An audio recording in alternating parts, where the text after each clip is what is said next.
Hello साथियों, स्वागत और अभिनंदन करूंगा आज के इस वीडियो के अंदर। और आज के इस वीडियो के अंदर जैसा कि आपने थंबनेल पर देख लिया कि ये क्या है, तो दोस्तों बता दूं, लगभग 7 दिन पहले मैंने कम्युनिटी के अंदर एक पोल करवाया था। यूट्यूब की कम्युनिटी जो होती है वहां पर मैंने एक पोल करवाया था। वहां पर एक क्वेश्चन आपसे पूछा था और उस क्वेश्चन का जो राइट आंसर दिया है वो लगभग मान के चलिएगा 75% जो विद्यार्थी है ना, 75% 75 जो परसेंटेज विद्यार्थियों ने इसका राइट आंसर नहीं, गलत आंसर दिया है, बिल्कुल रॉन्ग आंसर। और वेरी वेरी सिंपल क्वेश्चन था, लेकिन ये हाल आपका राजस्थान कला और संस्कृति के अंदर हम देख सकते हैं।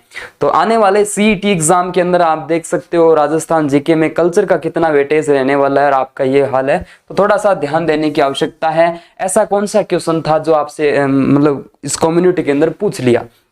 देखिएगा, क्वेश्चन को डिस्कस करता हूं मैं।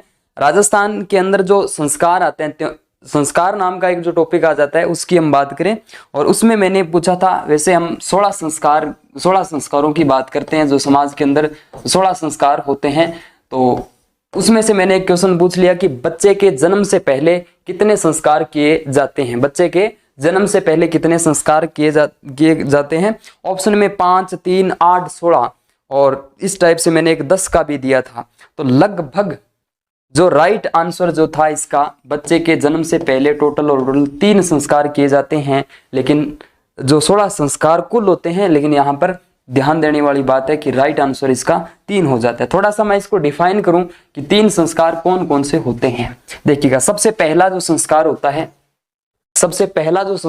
है वो होता है गर्भाधान। कौन सा? गर्भाधान।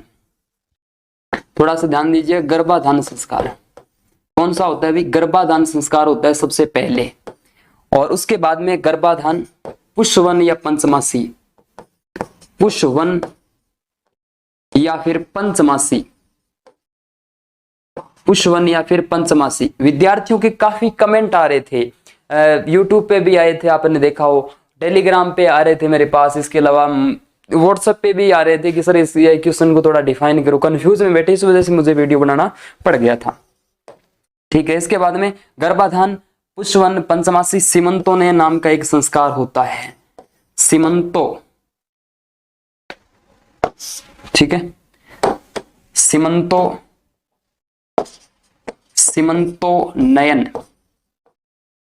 सीमंतोनयन संस्कार।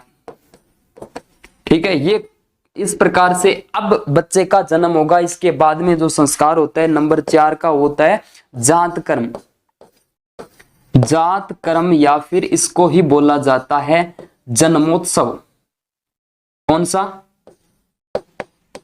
जन्मोत्सव संस्कार भी इसे कहा जाता है। तो यानी अब हुआ है बच्चे का जन्म, बच्चे का जन्म तो अब हुआ है, बर्थडे तब मनाएगा, लेकिन इससे पहले आप देख सकते हो नंबर 1, नंबर 2, नंबर 3 संस्कार हो चुके हैं।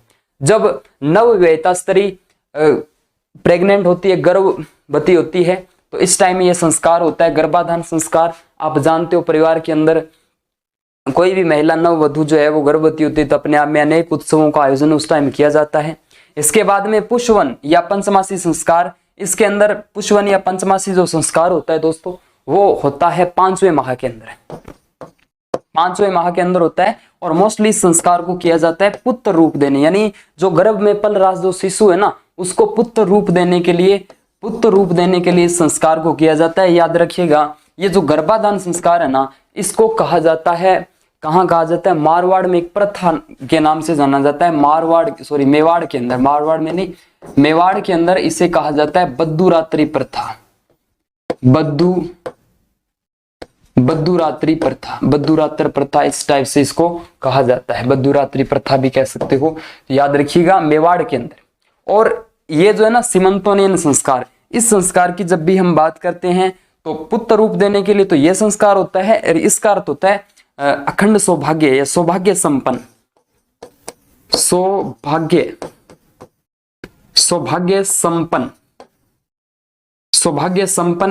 कहा जाता है। इसका मेनली जो सीमंतोनयन का जो अर्थ होता है ना, अर्थ वो होता है सीमंतोनयन का अर्थ सौभाग्य संपन्न।